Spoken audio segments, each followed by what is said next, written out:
হে hi everyone, আমি মনামি আর আমার channel Romo লাইফস্টাইলে তোমাদের সুস্বাগতম।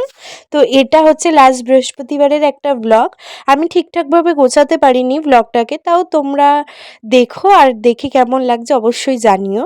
তো দুপুরবেলা নাগাদ আমরা বেরিয়ে গেছিলাম খাওয়া দাওয়া করে একটু শপিং করার জন্য। রিজনটা বলবো একটু পরে। আর আমরা যাচ্ছিলাম হচ্ছে নৈহাটি জুডিওতে। তো আমি এর আগে নৈহাটি জুডিওতে আসিনি, প্রথমবার গেলাম। আমাদের বাড়ি খুব কাছে, তাও যাওয়া হয়নি আর কি।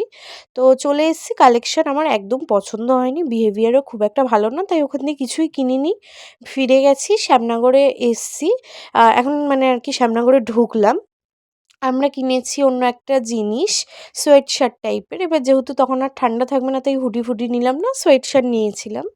তো দেখো এখানে চলে এসেছি, আর খুব খিদে পেয়ে গেছিলো, সেহেতু সেই দুপুরবেলা খেয়েছি আর সন্ধে হয়ে গেছিলো, তো খুব খিদে পাচ্ছিলো। তো আমরা চলে এসেছি দিয়া চাইনিজে। আমাদের যখন খুব হাক্কা নুডলস খাওয়ার ইচ্ছা হয় না, ক্রেভিংস বলতে গেলে, তো হাক্কা নুডলস আমাদের ভালো পাওয়া যায় শ্যামনগরের মধ্যে হচ্ছে এই দিয়া চাইনিজে। আর যদি মানে একটু মনে হয় যে একটু দূরে গিয়ে কোথাও খাবো, তাহলে আমরা অবশ্যই থাপা মোমোসে গিয়ে খাই, যেটা চন্দননগরে। তোমরা যদি শ্যামনগরে আসো অথবা থাকো কিংবা জানো না দিয়া চাইনিজের ব্যাপারে, খুব কম মানুষ জানে না, তাও বললাম যদি জানো না, আশেপাশে থাকো শ্যামনগরে, অবশ্যই দিয়া চাইনিজে এসে খেও। আমার বেস্ট হচ্ছে এইটা ভাল লাগে, হাক্কা নুডলস। বাদবাকি প্রত্যেকটা চাইনিজ খাবারই ভালো।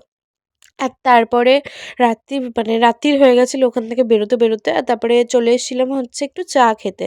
চা না খেলে তো আমাদের বৃহস্পতিবার ইনকমপ্লিট। তাই আর কি চলে এসেছিলাম চা খেতে। চা টা খেয়ে বাড়ি ফিরছি, আর দেখো পুরো কুয়াশা হয়ে গেছে যখন আমরা বাড়ি ফিরেছি। তো আজকের ভিডিওটা এই অবধি, কেমন লাগলো অবশ্যই জানিও।